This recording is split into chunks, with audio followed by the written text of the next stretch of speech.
I'm barely ready to do this, but I'm going to keep doing it. It's been 13 years since I've ever even attempted to give any sort of sermon. It's also been 13 years since I came out as gay. I'd always been gay, but I had prayed and fought hard to change my orientation. I had asked God to take that away. Lived a celibate life and had enjoyed ministry. I went on a mission trip in 2007 to Ukraine. Taught at all the Bible camps, connected with people, had a great time. But when I came home, I remember feeling so empty because I knew that I would be alone for the rest of my life if I continued to have the same thinking about being gay. And at that point, after prayer and after reading books and talking to people and all of that stuff, I came to believe that God's grace was sufficient for me. That was step one.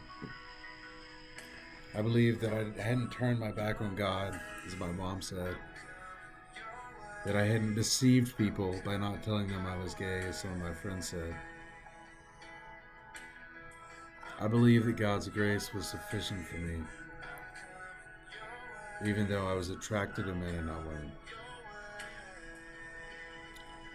But that was step one. And for the last 13 years, I've remained in step one. Because though I believe that God's grace was sufficient for my sin, I did not believe that God was happy with me, that He was proud of me, that I was His child, that He would say, "Well done, my good and faithful servant." That He would say, "You still have things to share." I didn't believe that. I believe there was grace for me, but I've had such a hard time believing that God loved me, that He adored me, that He was fond of me.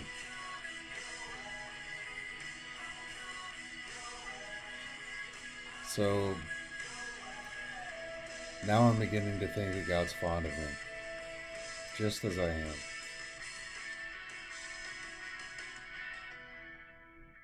That's a really, really nice feeling. I hope every one of you feels the light of Christ in your heart. Thanks for listening to me.